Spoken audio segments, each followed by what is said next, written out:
ኑሮ ሁልጊዜ በሽተኛ ከሆነ አስቸጋሪ ነገር ነው።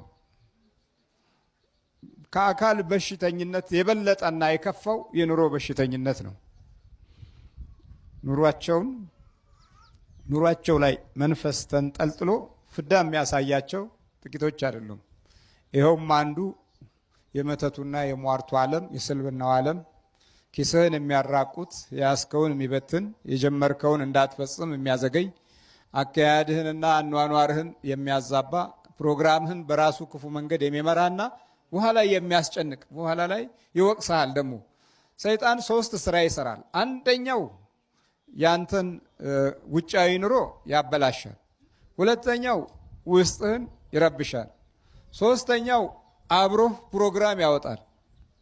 ከዛ በኋላ ደግሞ ተበላሸ እኮ ይላል። ደግሞ እንደገና መጨረሻ ላይ ተበላሸ ብሎ ይነግርሃል። እንደገና የአእምሮህና የህሊናህ ከሳሽ በመሆን ይሰለፋል። ከዛም በላይ ደግሞ እተወዋለሁ የምትለው ነገር ሳትተወው ጭንቀቱ ይቀጥላል። እረ ምን አባቱስና ብለህ እንድትተወው ራስህ ትወስናለህ። ግን ደግሞ አትተውም። አእምሮ ውስጥ እየተመላለሰ ሌሊት እንቅልፉን ይከለክልህና ቀኑም የድካም ሌሊቱም የድካም ያደርገዋል። ይህንን የምንከላከለው ታዲያ በመቀደስ ነው። ምን በማለት ነው? በመንፈስ መቀደስ። ይሄ ነው በቃ። አሁን እንግዲህ በውርስ የሚያጣላ መናፍቅ የሚያደርግ ማን ነው ሲባል ማን አላችሁ? አዳል ሞቴ አላችሁ? አዳል ሞቴ ክፉ መንፈስ ነው። የጥርጥር መንፈስ ነው። ጸሎት ስትንበረከኩ በስዕሉ ላይ ልትራቀቁ ያደርጋችኋል። ከጸሎት በረከት እንዳታገኙ አይምሯችሁን ሌላ ቦታ ሐሳብ የመስረቅ እንደገና ደግሞ ጥርጣሬ እንዲያድርባችሁ ያውን ጨርቅ ነው ይሄ ስዕል ነው እንዴት ነው ግን እንደዚህ ምናምን እንድትመራመሩ ያማርግ ባህሪ ያለው መናፍቅ መንፈስ ማለት ይሄ ነው። ወደ ፕሮቴስታንት አዳራሽም የሚወስዳቸው አብዛኞቹ በኦሮሚያ ክልል ውስጥ ያሉት ፓስተር የሚበዛው ኦርቶዶክስ መሆን የማይፈልጉትም ተሐድሶ ማራጥቃ መሆን የሚፈልጉትም አዳል ሞቴ በኦሮሚያ ክልል በጣም ስለሚበዛ ነው። ይሄ ቤተሰብ በእርግጥ እኔ ብሔሩም ግልጽ ተብያለሁ የኦሮሚያ ተወላጆች ናቸው። ግልጽ ነው የምናገረው። ዛሬኛ ህይወታችን ልክ ዘፈንን መዝሙርም የተቀላቀለበት ፍላሽ ስፒከር ላይ ሲሰካ አንዴ መዝሙር አንዴ ዘፈን እንደሚያዘፍነው ስፒከር የኛም አንደበትና አይምሮ ጆሮአችን ሁሉ ነገራችን ድብልቅልቁ የወጣበት ሆኗል። የኛ ህይወት እንደ ሞባይላችን ሆኗል። ቲክቶክም አለው፣ ፌስቡክም አለው፣ ዩቲዩብም አለው። ሁሉም አይነት ኃጢአትና ሁሉም አይነት ጽድቅ የተሞላበት ግን መርጠን እቺ ተሻለኛለች ብለን የምንመርጥበት ነፃ ፈቃድ የተሰጠን እጅግ በጣም እድለኞች የሆንን ግን እድለቢሶች ለመሆን የምንተጋ በጣም አስቸጋሪ ውሃ የነካው ሳሙና ለመያዝ እንደሚያስቸግር እንደሚሙለጨለጭ ከውሃ የወጣ አሳ እጅግ በጣም አስቸጋሪ ሆኖ እየተወራጨ ለመያዝ እንደሚያስቸግር ሆነን እግዚአብሔርን አስቸግረነዋል። አልሰማ አልገባ ሲለን እግዚአብሔር የሚገርፈን ባለ ጊዜ ያመጣና እንዳሁን እንደምታዩት ጊዜ ሙልጭ አድርጎ እየወቀሰን እየዘለፈን እስቅባቸዋለሁ ሳለቅባቸዋለሁ ይላል እኮ መዝሙረ ዳዊት ላይ አይደል? መዝሙር 73ን መዝሙር 74ን መዝሙር 1 2 3ን አንብቡት። እግዚአብሔር አንሰማ ስንለው አሕዛብን ያስነሳና ግርፍ ያደርገናል፣ ይወቅሰናል፣ ይዘልፈናል በደንብ አድርጎ። ያም አልሰማ ስንለው ደግሞ በህይወታችን ዋጋ እንከፍላለን። ሴትን ባይብሮ እያሰበ ሩካቤን እያሰበ ዘሩን የሚያፈስ ከሆነ ግን የወንድ ልጅ ድንግልና ጠፍቷል ማለት ነው። ብዙ ዲያቆናት የሚሸወዱት በዚህ በጣም ብዙ ዲያቆናት ግለ ወሲብ ስለፈጸሙ ሴት ስላልተገናኙ ድንግል ነኝ ብሎ ነው የሚያስቡት። ግን አይደለም። ሴት ጋር ሄዶ ስላልተኛ ሴትን ስላላቀፈ ብቻ ድንግል ሆኖ የሚኖር ይመስላል ግለ ወሲብ እየፈጸመ። ይሄ በጣም ከባድ ነው። በዚህ አጋጣሚ በጣም ከባድ ነው። ነብዩ ሙሴ እንደተናገረው መሬት አለስልሶ የሚገናኝ ወንድ የተረገመና የተወገዘ ይሁን ከህብረተሰቡ ይራቅ ይላል። ድንግልናው የለም። ከብትም የሚገናኝ ከሆነ ሌላም ነገር ተጠቅሞ ብቻ እና እንዲህ ያሉት ነገር ምን ነገራቸው በግል ነው አሉኝ አባቶች። ግን አሁን በይፋ ምን ነገር አለበት አንዳንዴ እንደዚህ አይነት ነገርና ብዙ የሴት ድንግልና ያው ግለ ወሲብ ፈጽማ ዘሯን ብታፈስ የስጋ ድንግልናው አለ። ለዛ ለሰራችሁ ኃጢአት ግን ንስሐ ትገባለች። ይሄን አባቶች ናቸው ቁጭ አድርገው በስርዓቱ የነገሩኝ የምነግራችሁ ነገር።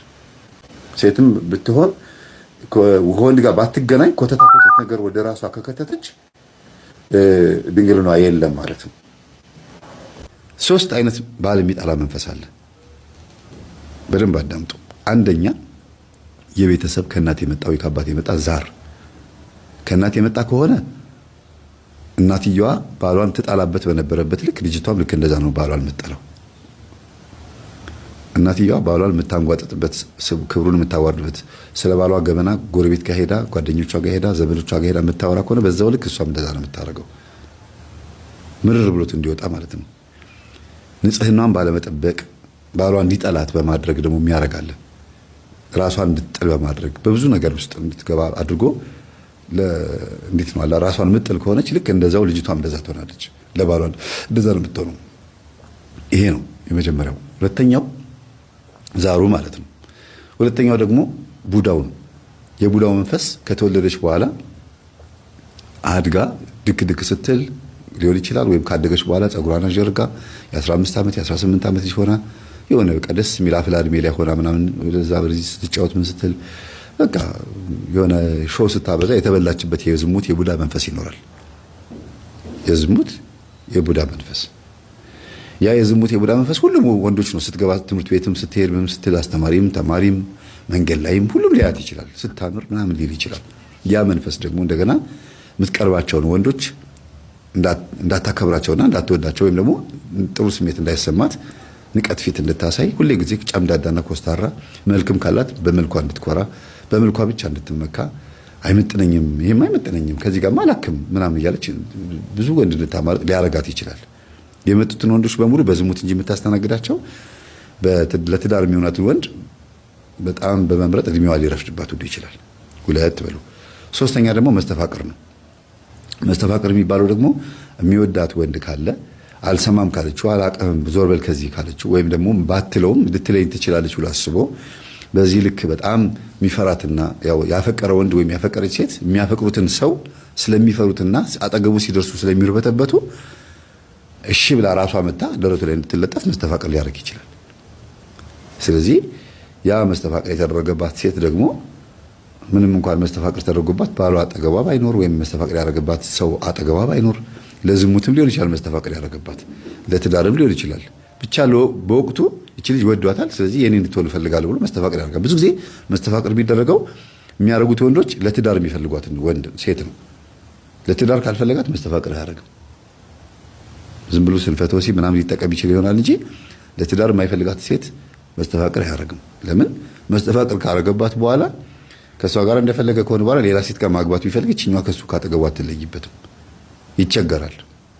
ስለዚህ ደግሞ ሊያጣት የማይፈልጋት ሴት ላይ ነው እንደዚህ የሚያደርገውና ሶስተኛ ላይ ይሄ የመስተፋቅር መንፈስ ደግሞ እሷ ላይ ካለ ያደረገባት ሰው ካለ የዛ ሰው መንፈስ አብራት ትዳር ሲገባ የዛ ሰው መንፈስ ነው ከሷ ጋር የሚያድረው የሚገናኛት። ይሄ ባለቤቷ እንድጠላ የሚያደርጋትም ይሄው መንፈስ ነው ማለት ነው። ዋና የአልኮል እና የመጠጥ የሱሶች የእጣን የጭሳጭስ ቃልቻና አውሊያ ማንዋንተን ወዳጅ ተብሎ የሚመጣው ወሰንገላ ነው። ወጣቶቻችን አሁን ወንድሞቻችንን ጸጉራቸውን ጠቅልለው በየጫት ቤቱ በየሽሻ ቤቱ ተዚናቸውን ወጥረው ጉንጫቸውን ውጥር አድርገው በዚህ በብብቱ ደግሞ ጫቱን ይዞ ዙርባውን እያለ በየቦታው ገራባ እየለቃቀመ ዱርዬ ሆነው የዶክተር ዱርዬ፣ የመምህራን ዱርዬ፣ የኢንጂነር ዱርዬ የተፈጠረው የእነዚህ አይነት እናቶች ልጆች ናቸው። ይሄንን ኮተት ቦታ ላይ የሄዱ እናቶች ናቸው ይሄን የሚያረጉት። አልችልም። የልጇን ቡዳ አለው እኮ ሰብስብና ጠቅላላ ሰብስብ ከልጇም ላይ አሁን 7 ጊዜ ጠራው ነው የተባለው። ቅዱስ ጊዮርጊስን 7 ጊዜ ጠራው። ቆይ የልጇን ልናገር።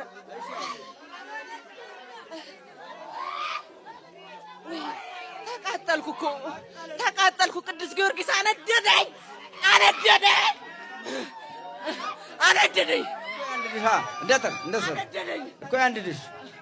ያንድድህ ማንግባለክ ቅዱስ ጊዮርጊስ ማንግባለክ ሲያቀብጠኝ እበላለሁ ብዬ ወደዚህ ጠጋል አስገረፈችኝ። ደግሞ እሷ በመቁጠሪያ ማታ ቅዱስ ጊዮርጊስ መቁጠሪያውን ያዢ ያስባለና ከጸሎት ቤት ስናስወጣት እያብረከረክን ስትጸልይ አልጋ ላይ ቁጭ ብላ ትጸልያለች።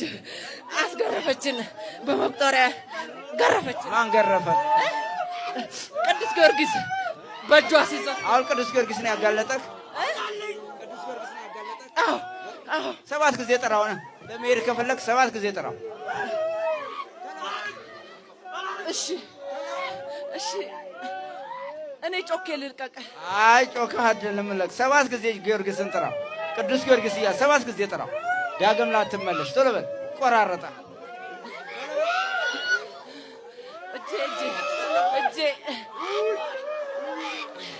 እጄ ቶሎ በል 7 ጊዜ ጥራው እኮ። እንዴ ልጥራው? እኔ ቆማጥ አድርጎኛል እኮ ቅዱስ ጊዮርጊስ፣ ቆማጥ አድርጎኛል ቅዱስ ጊዮርጊስ እኮ ይቁመትሻ ነው ወደዚህ ነው የራሱ ሴትያው ባለቤቷን ነው የሚወክለው፣ የላከችውን ነው የሚወክለው። እሺ ይቁረጥሽ እንግዲህ ካዲያ ማን ጠንቋይ ቤት ሂጃለሽ? ጠንቋይ ቤት ማን ሂጃለሽ? ይቁራርጥሽ እንጂ ካዲያ ቅዱስ ያዘኝ ቅዱስ ጊዮርጊስ በሰንሰለት አስሮ አስገባኝ። እሺ ቶሎ በል እሺ ቅዱስ ጊዮርጊስን ጥሪው። እሺ እሺ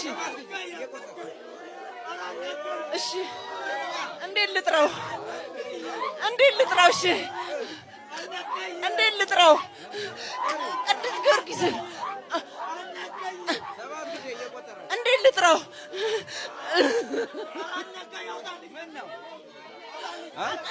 አይ ግድና ቅዱስ ጊዮርጊስ ጥራው። ማን ግባለ? ማን ግባላችሁ? ማን ግባላችሁ? አፋታለሁ ብር በላለሁ ብዬ አፋትቼ ላገባው ነው እሱ ባለቤቷን እኮ። አሁን 7 ጊዜ ቅዱስ ጊዮርጊስን ጥራ ያልኩህ። እሺ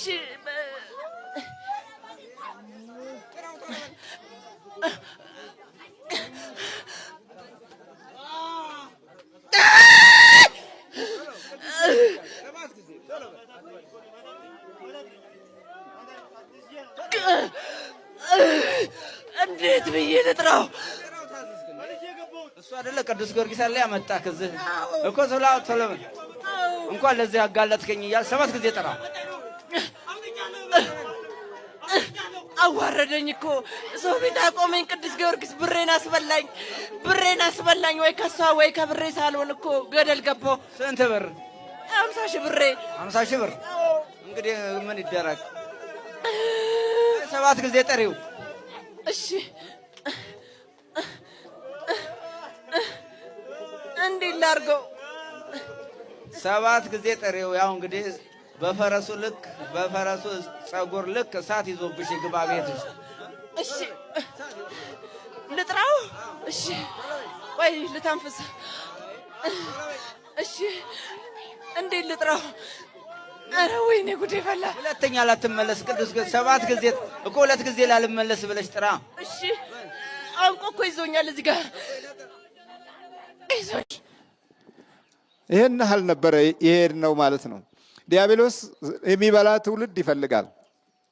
ከበላ በኋላ ደግሞ ጥጋብ ይጨምርለታል። ከዛ በኋላ እልህኛ፣ ትዕቢተኛ፣ ነገረኛ ይሆናል። ከዛ ክፋት፣ ተንኮል እድገቱን እየጨመረ ይመጣና ምቀኝነት፣ ሟርት፣ እነዚህ ደግሞ አብረው የሚወለዱ ናቸው። ከዚህ መወለድ በኋላ ነው አሁን እኛ እዚህ ያለ ነው። ነጠላ ገዛች ብሎ የሚመቀኝ አይንና ልብ አለን። በቃ ከዛ በኋላ ነው ይሄ መጣ። ጫማ ገዛ ብሎ ደሙ የሚፈላ ትውልድ ነው።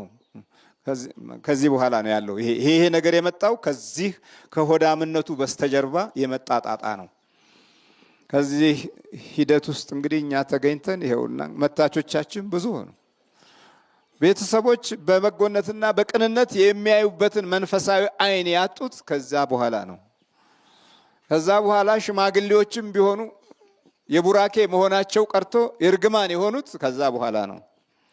መንፈሳዊ ኃይል ሙልጭ ብሎ ሲወጣ፣ የቅዱሳን ቃል ኪዳን ተስፋ ሲቋረጥ፣ የአባቶች መንፈሳዊ ክብር ዘመኑን ሲጨርስ የሚተካው ነገር በሙሉ እንደ ጊዜው የሚሆን ነው እና ይቺ የስስቱ አይነት ገጽታ ይሆናል። ወዲያው መለዋወጥ፣ ግልብጥብጡ መጥፋት፣ በአቋም በጽናት የመቆየት እድሉን እንድናጣ ከሚያደርገው አንዱ በጾም የሚገኘው መንፈሳዊ በረከት በህይወታችን ለመያዝ እድል ካጣንበት ጊዜ ጀምሮ ነው። ከዛ በኋላ ደግሞ ያው ከመብላት የሚመጡ ችግሮችንም ደግሞ በእጥፍ አበዛን ከመንፈሱ ጋራ። ይሄ ስኳሩ ምኑ ነርቡ ምኑ የሚመጡት በዚህ እንደ ልብ ከገባው ከእህሉ ጠባይ ጋራ ከሰውነታችን ከውስጣዊ አካላችን ጋራ የደምና የነርቭ ግጭቶች እየጨመረ መጣ። መንፈሱ ሲታከል ማለት ነው። እዛ በቃ መነቅጡ ወደ ሐኪም ባለሙያ ስትሄድ ስም የሚሰጠው የበሽታ አይነት በጣም እየበዛ መጣ። መድኃኒቱም ልክ እንደዚሁ እየበዛ መጣ። ከምትወስዳቸው መድኃኒቶች ውስጥ አብዛኛዎቹ ከውስጥ የሚጣሉም አሉ፣ ከውስጥ በኩል ይጣላሉ። ያ ቀደም ሲል በትንሹ ነገር በምች መድኃኒቱ በምኑ በሶ ብላው በድንብላሉ በጤና አዳሙ የምትድነው የነበረው በነጭ ሽንኩርት የምትታገለው የነበረው ቀርቶ አሁን በጣም በሬ የማይውጠው መድኃኒት ሁሉ ተገዘጋጀልህና ቁጭ አለ። በቃ አሞሌ ጨው ይመስል በቃ እንደዚህ ያደረገንና ቁጭ አለ። እንደ አሞሌ ጨው ሁሉም በኪሱ ይዞ የሚሄደው እንደዚህ ሆነ። በተለይ የውጭው ዓለምማ የማይሸከመው ቀለቡን እንደዛ አይሸከምም፣ ስንቁን እንደዛ አይሸከምም። ይህ ሁሉ ለምንድን ነው ስንል ጆንያ መስፊያ ምንድን ነው ስሙ? መዋጥ ነው። ችግሩን ያበዛው መዋጥ ነው። መዋጥ ሆነ። አልነው የሚያመልጠን መሰለን ወይ ደግሞ በቃ ኧረ ጉድ ነው እኮ። እና በሚገርም ሁኔታ ውስጥ እያለፍን ያለ ነው። እና በምትጾሙበት ጊዜ እንደ ግብዞች አትጠውልጉ በማለት ይናገርና ፊትህንም ታጠብ፣ በስውር የሚያይ አባትህ በግልጥ ያስረክብሃል። በስውር የሚያይ ምንህ አባትህ አለው። የሚገርም ነው። በስውር የሚያይ አባትህ በግልጥ ያስረክብሃል። መንገዶቹ ብዙ ናቸው። ይሄ ጾም ኑሮህን እገዛ ይሰጥሃል። የኑሮህን እገዛ ያግዝሃል። ከመቶ አምሳውን ትደክማለህ፣ ከመቶ አምሳው እግዚአብሔር ደግሞ ይሞላልሃል። መቶ በመቶ እንሞላለን ብለን የሮጥናቸው ሩጫዎች እስካሁን አልተሳኩም።